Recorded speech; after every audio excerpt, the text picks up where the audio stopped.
Hi, good day everyone. So today we'll be doing January 2025, paper 2, number 2 solution. Right, let me just write that down.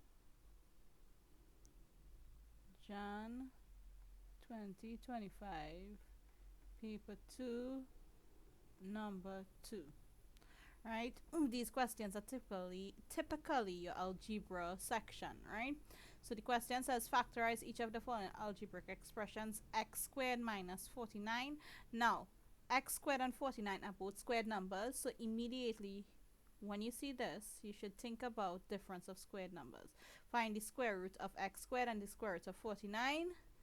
Square root of your first term is x, and the square root of 49 is equals to 7. So one bracket is going to be plus and the next bracket is going to be minus.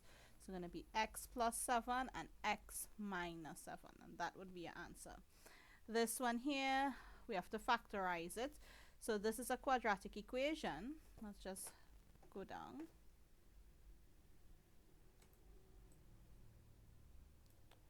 Right?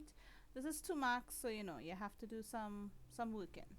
Now, first thing, whenever we are solving a quadratic equation, you always identify a, b, and c. A is equals to the coefficient of x squared, which is 1. B is your coefficient of x, which is 2. C is equals to a constant, which is minus 35. Then your next step is to multiply a by c. So AC is equals to 35. Don't worry about the negative sign now. For now, right? Then the next step is to find the factors of 35. So, and you're doing it via the pairing method. 1 by what could give you 35? 35. Can 2 go into 35? No. 35 is a odd number, right? So 2 can't go into it. 3, can 3 go into 35? No. 4? No. 5? Yes. 5 and 7. So 7. What about 8? What after 5 is 6? Could 6 go into 35? No. So these are all my factors of 35. Let's just erase that 35 there. Far away from everything. Then you're gonna ask which pairs. So the first pair was 1 and 35, and the next pair was 5 and 7. When you add or subtract, can you get b? So b is 2, right? So 1 and 35, if you add or subtract it, there's no way you'll get 2. But 5 and 7, definitely. So it'll be 7 minus 5. So now wherever you see p, you're going to put 7 minus 5. So the question will now become x squared plus 7x minus 5x minus 35. We have 4 terms. So now when we have 4 terms that you have to factorize, you pair them off. So the first pair is x squared plus 7x plus minus 5x minus 35. Then you're going to factorize the first bracket, which is what could go into x squared and 7x. What they have in common, they have x in common, so it's x by x plus 7. Then what does minus 5x and minus 35 have in common? They have minus 5 in common. And this would be x plus 7, right? Please note that your brackets should be the same. If it is not, you need to check over, right? So your first bracket is going to be x minus 5. These brackets are both x plus 7, so it will turn into 1x plus 7. So if I have to factorize it, it will be x minus 5 and x plus 7 would be your answer. They say hence simplify this. Now whenever they use the word hence, it just means use from what we know above or what you solved above. How can we use that to work this out? So we already know x squared minus 49 was x minus 7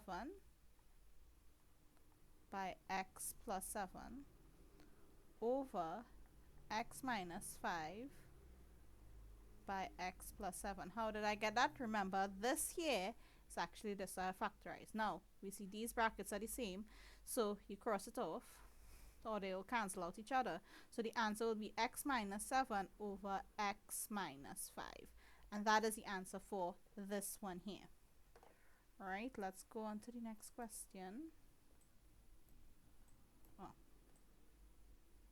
Oh, it's the next page.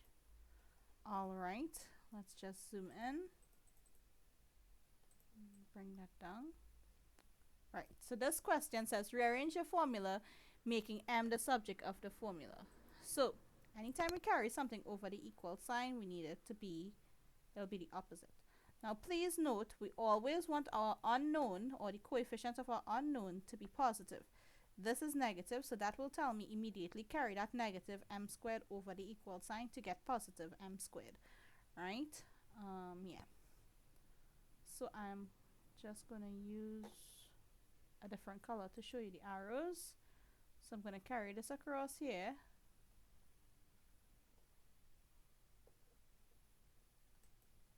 That would give me s plus m squared is equals to k. Then I'm going to carry this across, so that's m squared is equals to k. Opposite of plus s is minus s. We carry across squared. What is the opposite of to the power 2? The square root of 2. So m would be the square root of k minus s. And that would be your answer for this. That is it. Alright, that's an easy 2 marks. Alright, let's read this question. This is part C. Let's read it carefully. Lisa has $56 to buy a total of no more than 70 red balloons and green balloons for her party. She buys more green balloons than red balloons, but must buy at least 15 red balloons. Each red balloon costs 0.75 cents or 75 cents. Each green balloon costs 50 cents. Let x and y represent the number of red balloons and the number of green balloons respectively, meaning x is red, y is green. Write two inequalities in x and y other than x is more than or equal to 0 and y is more than or equal to 0 to represent the information above. So first things first,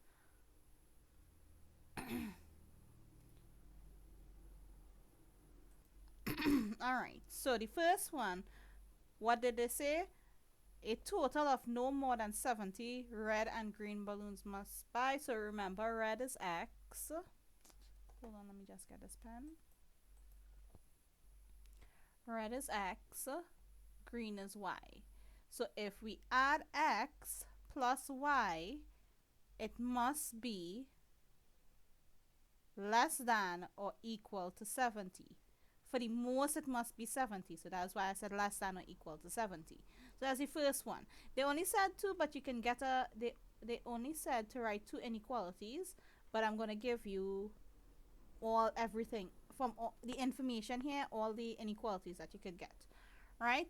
She buys more green. Remember, green is y than red.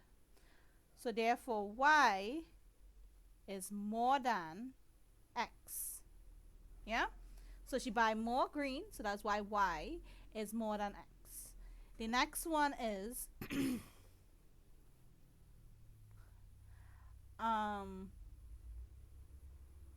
but buys at least 15 red balloons. Red is x, right? So that means x, so for the least is 15, so she wants more than 15, okay? So that would be more than or equal to 15, right? Then each red balloon, so red is x and green is y. Each red balloon costs 75 cents and each red balloon is 75 cents and each green balloon is 50 cents, right? So that means we can use this equation, which is 0.75x, which is the total number of red balloons plus the total number of green balloons, which would be 50 cents. Y, right, would be, how much money does she have? $56. So obviously you cannot use more than 56, right? It has to be less than or equal to $56. And that would be all the equations. So any equation you have here, that would be correct. Alright, let's go on to the next question. I believe the next question is it. It's in the next page. Alright. So the next one, let's just zoom up so we can see it properly. Given that y is inversely proportional to x minus 2 and x is 11 and y is 9, find the value of y when x is 29. So as soon as you say inversely proportional to, they say given that y,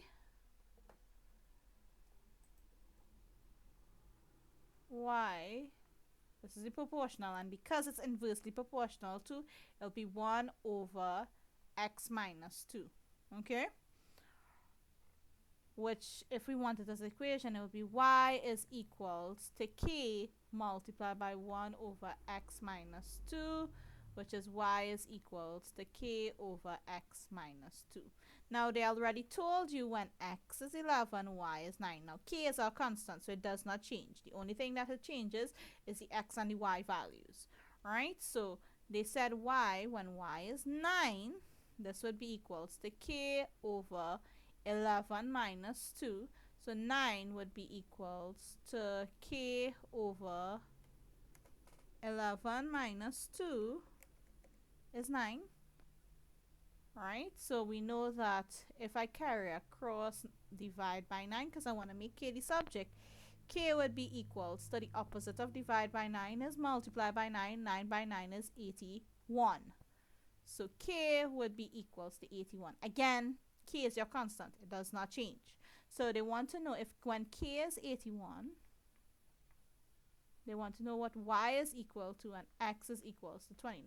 So you're going to put it back into this equation. So y would be equals to 81 over 29 minus 2. Alright, so that's 81 over, or divide by 29 minus 2 is 3. So y is equals to 81 divided by 27. 29 minus 2 is 27. So y would be equal to 3. And that would be your answer for this question. And I believe that is the end of, that is the end of number 2, paper 2 for January 2025.